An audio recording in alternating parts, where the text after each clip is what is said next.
to find out who's right and who's wrong. Nigel, stay with us because you'll like this.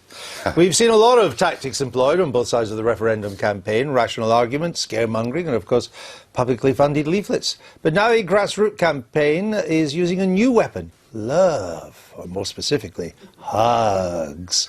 Hashtag #HugABrit is asking EU citizens living in the UK to hug British people and then post the results on social media. It's been doing rather well on Twitter in recent days. So let's look at some hugs. This is Christine, who's German. She's hugging the musician Jarvis Cocker. He spends most of his time, or at least a lot of his time, in France, but likes popping back to London for gigs, and so he's completely against leaving the EU. This is Katrin, another German, hugging the British-Nigerian artist Yinka Shonibare. He says wanting to leave is about clinging on to an empire that is long lost. Not all the people being hugged are even alive.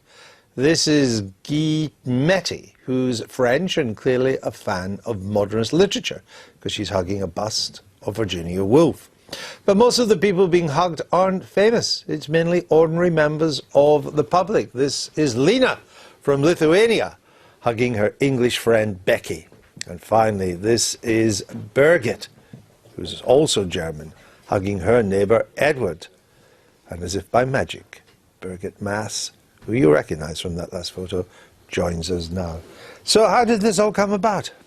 Well, we, together with some friends, we wanted to do something that's positive. We don't want to do something that's patronising or telling the British people what to do. We just want to say, we are Europe, you are Europeans too, we love you, don't go, don't leave us. And how many pictures of huggers have you gathered so far? It has really spread. I mean, it's a bit uncontrollable at the moment. We have gathered more than 100 for sure, but our website basically exploded and couldn't take on any more pictures. It's all homemade. We are a grassroots organization. We don't have a budget. We're not aligned to any campaign. It's just really us around the kitchen table, and we've built our own website. That wasn't easy. So it has really spread, and people are sharing on Twitter, on Instagram, so it's really hard to say how many we have, but for sure hundreds. Do you think that most other citizens in the rest of the European Union want Britain to stay? Yes, for sure. I think the rest of Europe, that's my impression, loves Britain, and they want them to stay. And I know that thinking of leaving Europe, people might say, okay, Europe is something different from the EU, but from our point of view... Just a bit. Yes, but at the same time, from our point of view, the EU is the structure that we have built. We have, for 3 generations, we've had peace. And for me, that's very important. I grew up without grandfathers. I lost them in the war. And for me, the EU, and I think for many other Europeans, this is what it is about. And so people are really quite motivated, as it seems. Well, this is not Project Fear, Nigel Farage, is it? It's a conspiracy. I have no doubt about it. Who's behind it? This has all been dreamt up, all this rubbish about not having budgets, I don't believe a word of it. I say this because on Tuesday of this week, Mr. Juncker tried to hug me. And I said, I'm sorry, old boy, but I'm a bit old-fashioned about that sort of thing. And now I hear this campaign. So clearly, it's a commission-led initiative. And you know, it's very interesting. I don't know where to begin. I mean it. Now, what is interesting, it's interesting to hear a German say how good the European Union is. And actually, in terms of economics, if you're German, it's been fantastic. The euro's been wonderful for you. It's given you a depressed currency. Most of your growth in the last 10 years has come through increased exports to other Eurozone countries.